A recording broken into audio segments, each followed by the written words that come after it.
Previously on Empire Workshop.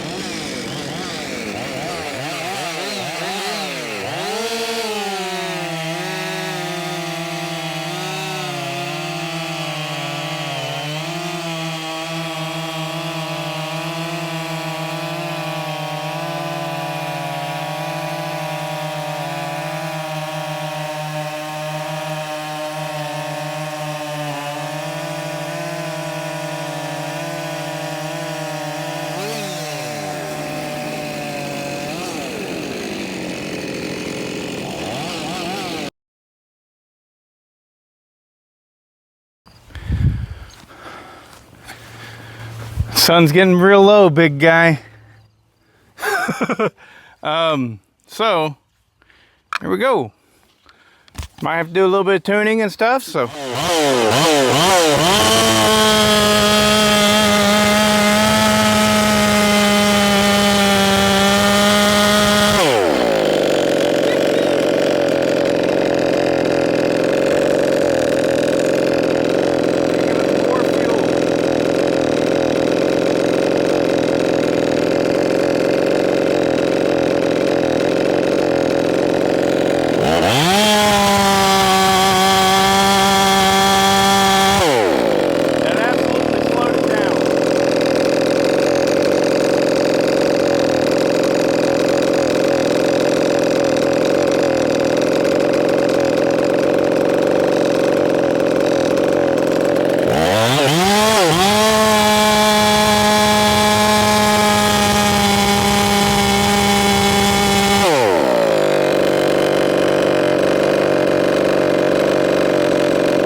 We're running about 12.6, 12.8 in the cut there. So, and I think that's probably going to be enough to beat the 562.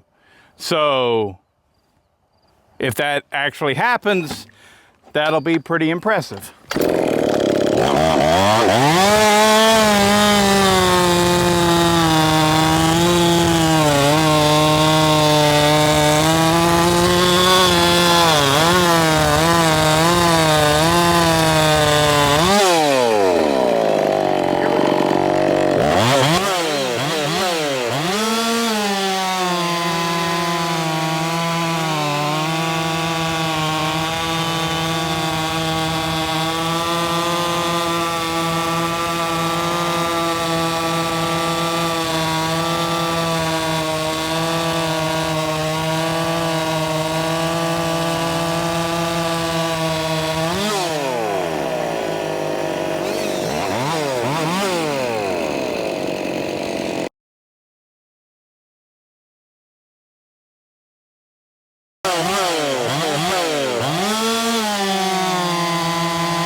Yeah, I think it just needed the exhaust opened, and now we can move forward from there with the next step. Hello gang, and welcome back to the channel, where today I think you might learn something. I try to do what I can to teach, and a lot of times I'm the student. I understand that, but one thing that I think that I've got figured out is the dynamics of airflow. I actually used to teach a course. I taught heating and air conditioning for a while, and in the military. And one of my disciplines was airflow dynamics. So, anyways, what you just saw was a clip of this saw with one difference. And how did I make this difference, right? What did I do? Very simple. One thing made the saw, what is it? I think it was 24% faster. And that was, bam. That's it.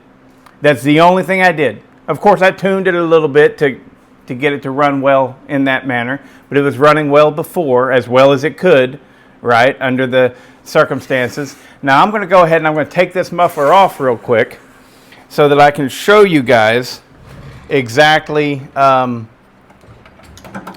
muffler mod that I had before versus the muffler mod now. So, why am I talking about airflow dynamics? Well, whenever I put this together, and I ran it in the wood, several times I was saying things, it's not going to run well. It's going to, I don't expect much. It's not going to be anything special because it's still being really held back. It's being really restricted by the exhaust, the intake, the carburetor, and the ignition. All three of these things is really holding this saw back, right? So, why did I even do the test? Well, so that I can show you how much better it's going to be whenever I fix those issues. So, not many people commented of what they, their thoughts on the saw. And I think that's largely because it's an Efco. Nobody really cares, which I got to say, you guys are missing the boat. Honestly, these are fun saws to mess with. I enjoy it, and they are built like little bricks. I mean, in a very good way. They're so well engineered, I find. I'm going to have to take that off, ain't I? Damn it.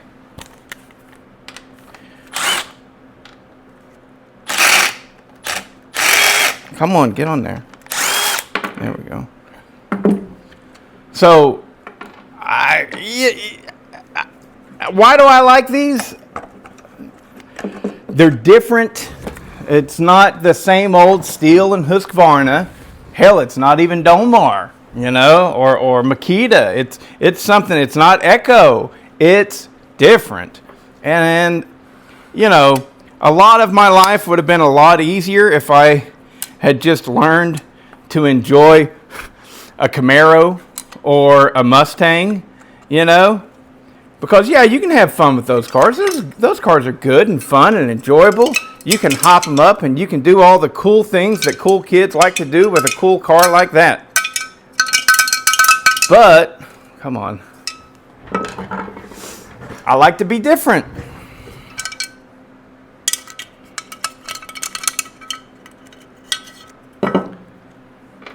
What can I say? I like to be different. And that has led to, you got to find out how to modify something on your own. You've got to build the exhaust on your own. Anyways, if I just could like a Mustang, all I'd have to do previously was open up a magazine and order whatever part the magazine did a review on, and it got X amount of horsepower. There we go.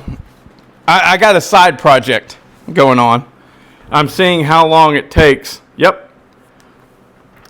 32 minutes, 53 seconds. So about 30 minutes from the beginning of building a fire to the point that I've raised the temperature in this room 10 degrees. So, and now at this point, it's going to just keep on climbing. I'm going to have to open the doors and everything.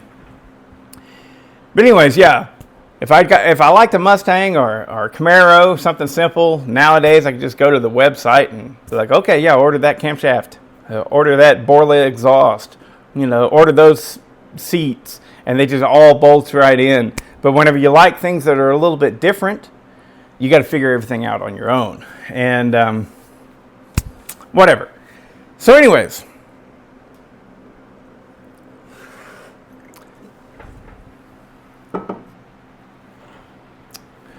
before, this was the muffler mod.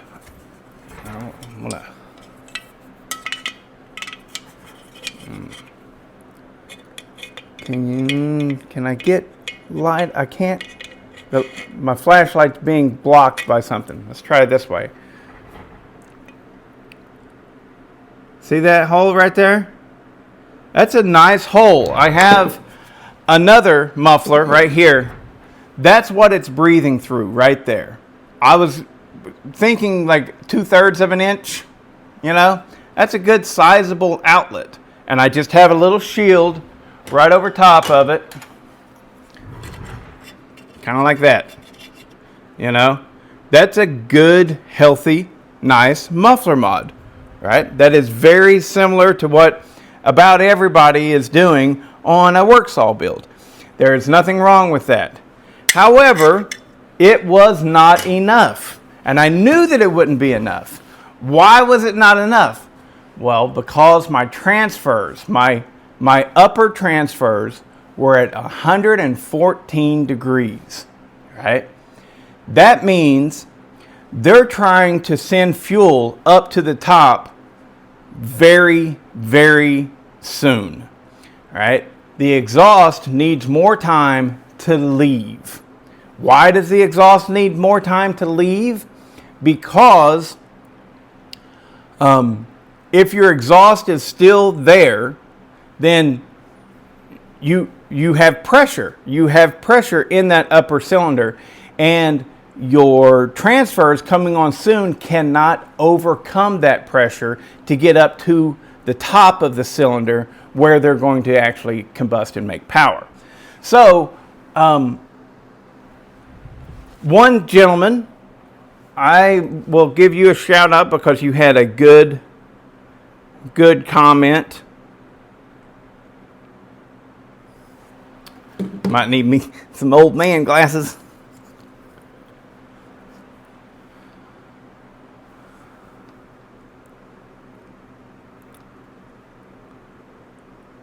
All right. Wega saws, right? Wega saws. He says transfers are too high. You hog out the transfers and you'll lose even more. Your charge is moving too slow. Not enough case compression. That's why it's not revving like you want. Raise your intake or lower your transfers. Okay? So, Wega saws, you're on the right track, buddy.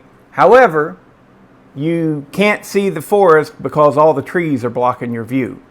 All right? And that's not an insult.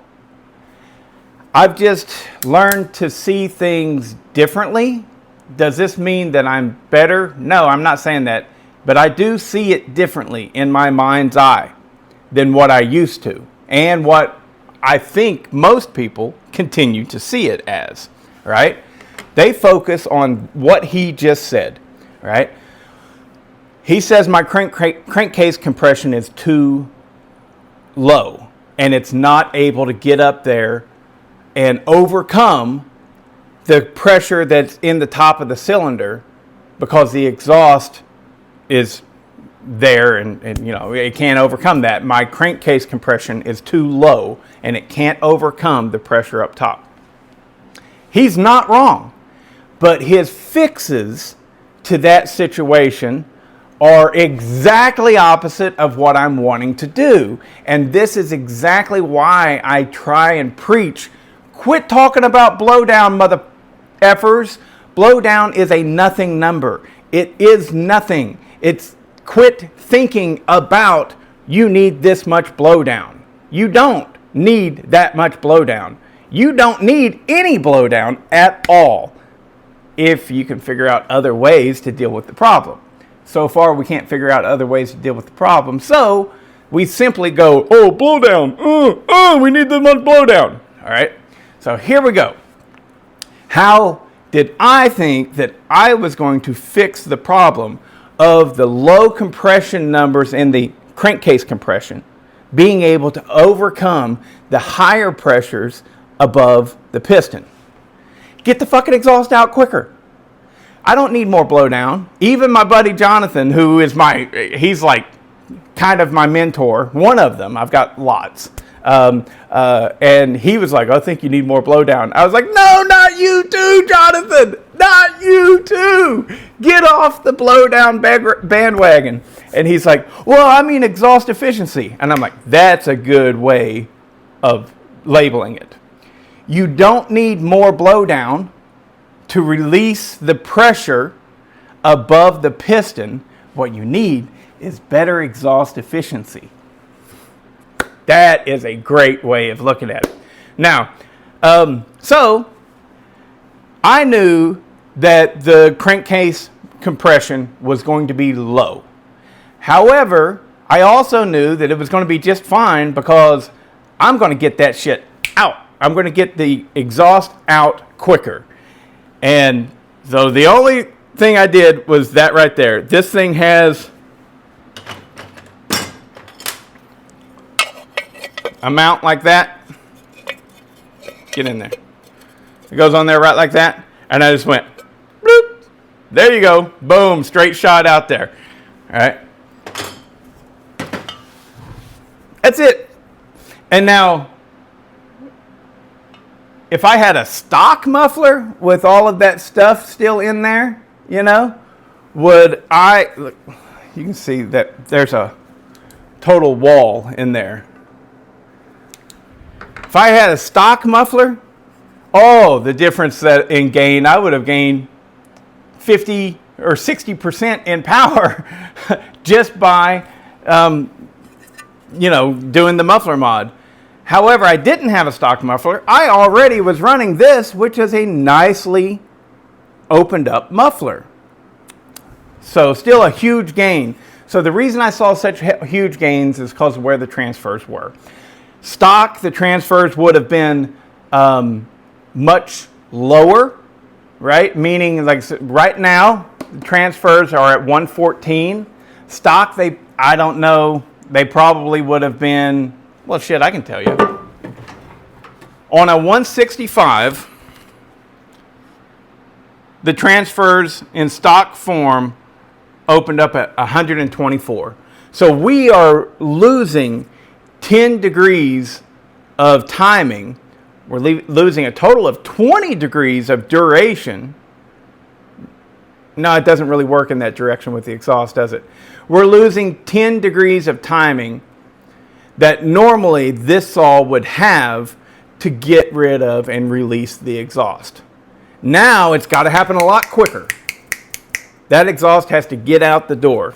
And that's why it was being held back. I actually took my camera. I've got a scope.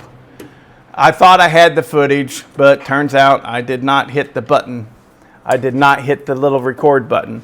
But I got a bore scope right here. And I put it down in there, and the whole piston from the center line of the piston back to the exhaust, it wasn't just black. It was sooted. Like the spark plug was also.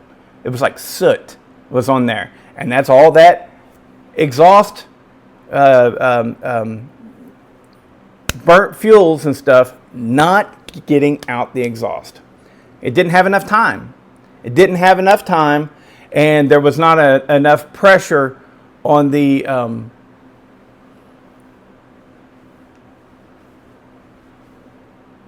transfers to shove it out, okay? A lot of people get stuck on the blowdown thing, and they go, well, like I've heard it said before, right? A Dolmar 7900 likes a lot of blowdown. No, it don't. No, it don't. No, it don't, right? So what's going on there? A Dolmar 7900 from the factory, and again, I'm going to be able to, let me find this, and hopefully I'll be able to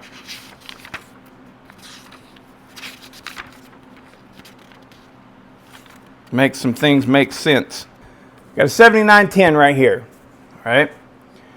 Stock, the transfers open at 132 degrees, right? The exhaust opens at 105 degrees. That gives you 27 degrees of blowdown, right? Why do they need so much blowdown? Because the muffler is clogged up like a freaking honeycomb. I mean, you can't get through that. And so you need a lot of time for the exhaust to get an opportunity to leave, and then your transfers can come on and introduce the fuel, right? Well, what about whenever you got that muffler? They still like a lot of blowdown, right? Why is that? Like I have, so it's 27 degrees of blowdown. It was at 132, and whenever I built this chainsaw for Randy, I went in it twice actually, and there we go. There it is. I set the transfers to 126. Okay, that's still really low transfers. Why? Because it has nothing to do with blowdown. Quit talking about blowdown, people. All right? It has nothing to do with the amount of time between when the exhaust opens and the transfers open. It has everything to do with the efficiency of those transfers and your exhaust itself, right? If you fix the exhaust and you can flow freely out the exhaust, why do you still need to have your transfers pretty low on a Dolmar 7900? It's because they were low to begin with, and the further you stretch those out, the bigger that opening on your top transfer gets, which means instead of you're getting,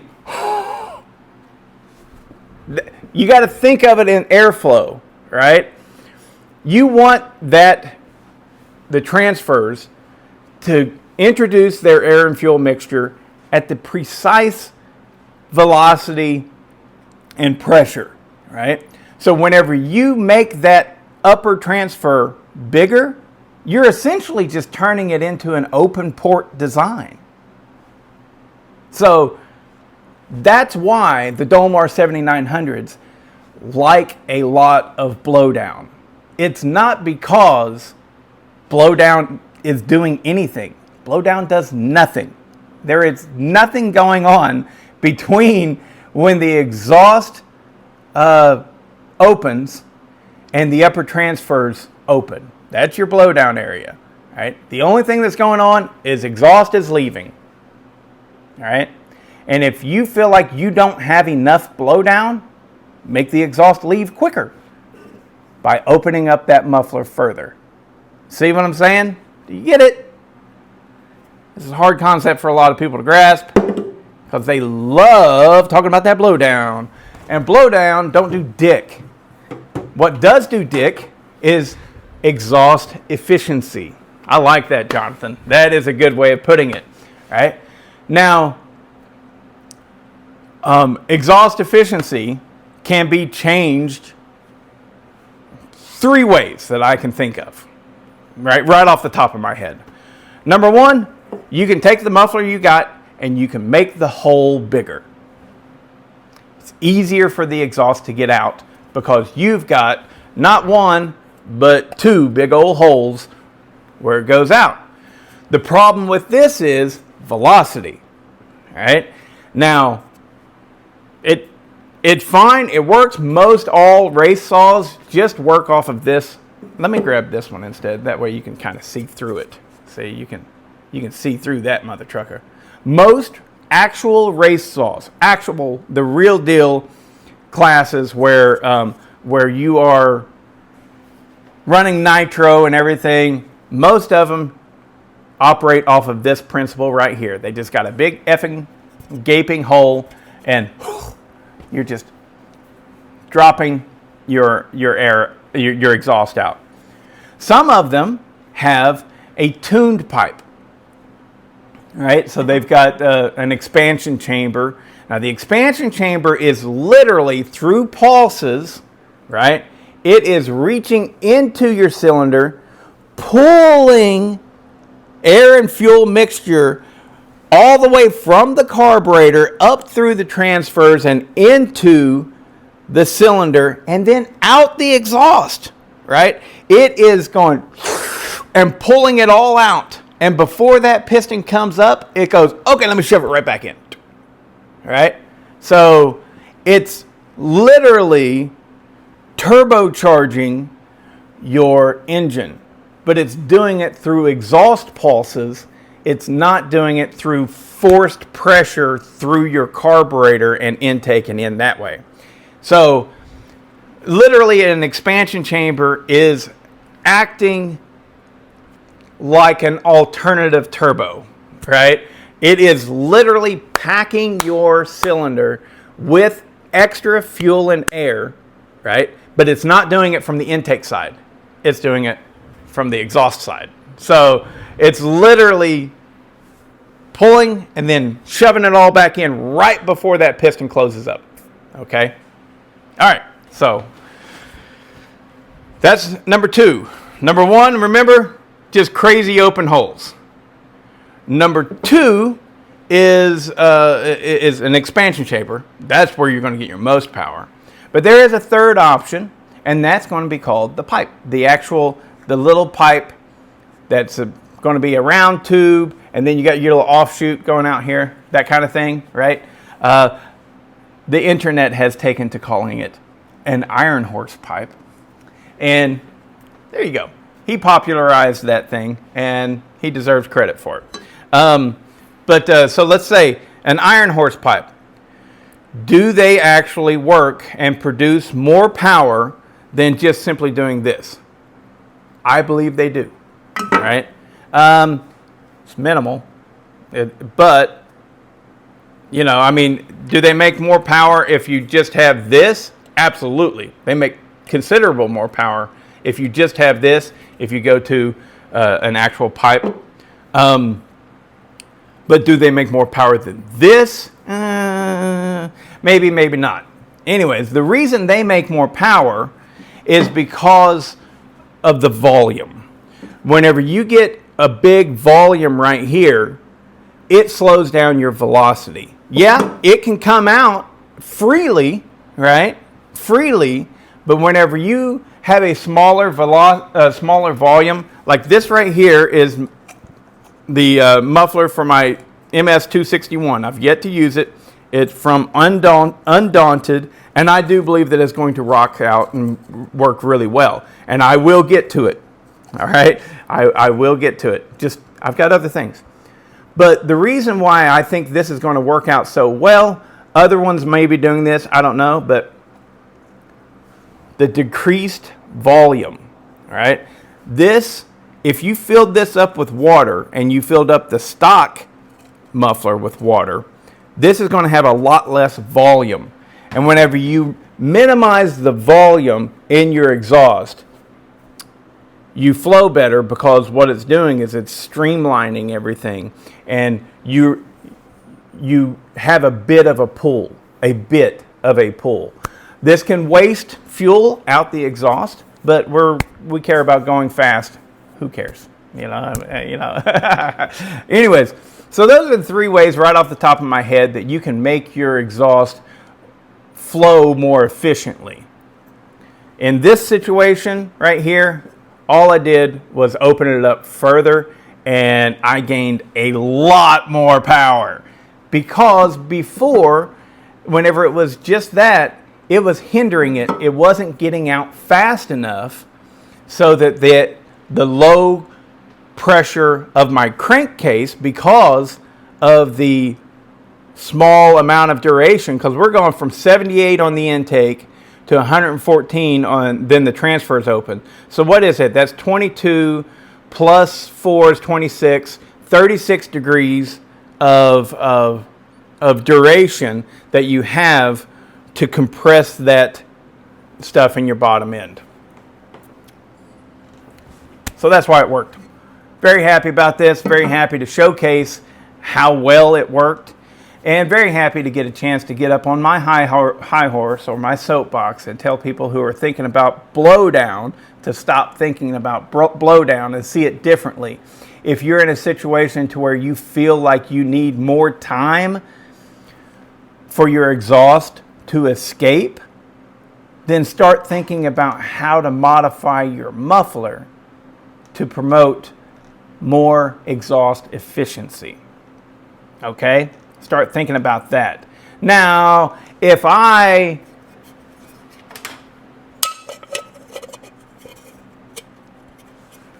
wanted this to work, if this was what I wanted, I want this muffler, then yeah, I would have had to do something to increase the amount of time that piston has to compress the crankcase mixture, right? But I don't care. I went into this knowing that this was not enough, and I was going to have to do more. So what I'm looking to do now, because I want to fit in with rules and everything, I did it once before on my Shindaiwa 757. I think I'm going to go a different route this time and actually try a little bit harder. And I am going to try and build a pipe muffler inside this. All right? Because Sawfest rules, you're not allowed to run a pipe style muffler. You're not allowed to run an iron horse style muffler. So you got to have a canister muffler. Well, I can build a pipe style muffler within this. And that's what I'm going to shoot for. So next up will be, who knows, maybe I'll tackle the ignition. One of you guys, and you know what, might as well keep giving shout outs, right? Daryl Henderson, bro, you gave me what I'm hoping to be is a freaking magic bean, right? This thing has a limited coil setup on it. Well, he said he has an Efco 956, and he was able to get very easily a steel MS250 coil to work on it, and he went immediately to unlimited coil. So hopefully that's going to be a magic bean that I can just easily fix this ignition setup, because I don't want that limited coil. But anyways, hopefully that'll work. All right. The one thing that's I got to watch out for is the 956 is different than the 156. And I know this because this thing right here, again, this is a 165. I think you would properly call this a 165 HD, even though it doesn't say HD. It doesn't say HD. So anyways, but they're the same saw. It's the same saw as the 156 and the 956. Minor little differences here and there. But this needed a flywheel.